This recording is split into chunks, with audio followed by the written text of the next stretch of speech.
सिपको takraw खेल में भद्रक जिला चांदबाली गर्व और गौरव आनी तीन जन खेलाड़ी। सिपको टाक्रो फेडरेशन ऑफ इंडिया पक्षर ओडिशारू मात्र 3 जन खेलाड़ी को मनोनीत कर सेमाने समस्ते चांदबाली अंचलर बोली जना पड़ी। युक्त 2 द्वितीय वर्षर छात्री चांदबाली गोलाडिया गाँव रूपाली साहू, युक्त 3 तृतीय वर्षर छात्री पांचपड़ा गाँव सुषमा साहू और युक्त 2 प्रथम वर्षर छात्री अंकिता बेहेरा बोली जना जायछि। सर्वभारतीय स्तर में सेमानंकु प्रशिक्षण दियाजिबो। आसंता अंतर्जातीय स्तर में हेबाकु थिबा युव एशिया सिपको टाक्रो खेल पई एही प्रशिक्षण समय रे चयन कराजिबो बोली जना पड़िछि। सर्वभारतीय स्तर में पुरुष विभाग में 15 और महिला विभाग में 15 जन एही प्रशिक्षण पई प्रथमे मनोनीत होइछंती। सेमानंको मध्यरु 12 जन लेखाए मनोनीत करा जाई अंतर्जातीय खेल में सामिल कराजिबो बोली जना पड़िछि। नाभेलिम गोवार मनोहर पारिकर इंडोर स्टेडियम रे चलित मास 8 तारिख रु मार्च मास 6 तारिख पर्यंत सेमानंको प्रशिक्षण दियाजिबो।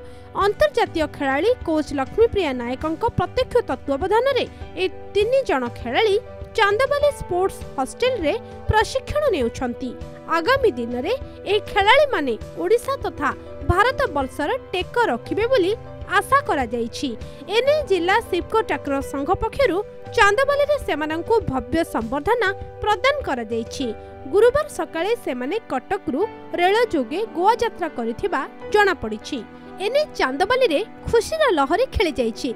सूचना अनुसार एही खेलाड़ी माने जिलापाल डॉक्टर ज्ञान दास और एसपी चरण सिंह मीना को भेटी सेमानंको कृतित्व संपर्क रे अवगत करथिले एवं सेमाने खेलाड़ी मानंकु शुभ कामना करथिबा जणा जायछि।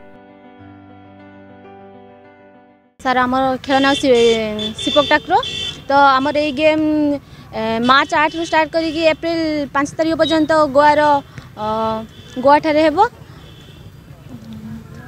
मनोहर पाइकर स्टेडियम ठारे सर एटा हमर इंडिया गेम पई हमर सिलेक्शन होइचंती। सेठी हमर 15 जन सिलेक्शन होइतबार सेठी 12 जन तांका भीतर सिलेक्शन होई इंटरनेशनल खेलिया पई बाहर को जिवे सेठी पई सिलेक्शन होइछ। जो सिपको टाक्रो प्रशिक्षण शिविर गोवा ठारे अनुष्ठित होगा जाउछि सेथिरु ओडिशारू जो 3 जन पिला सिलेक्ट होइचंती सर्वभारतीय स्तर को सेही पिला माने समस्त होइचंती चांदबालीर एवं जो टीम सर्वभारतीय स्तर में 15 पुओ पिला और 15 झील पिला से प्रशिक्षण ने गोवा ठारे सर्वभारतीय सिपको टाक्रो क्रीड़ा चांदबाली जो 3 जन जाइछन्ती आमे सेमानकर शुभ मनासुचु सेमानकर उत्तरोत्तर उन्नति कामना करुचु। सेमाने आम चांदबाली अंचल गौरव भद्रक जिला गौरव।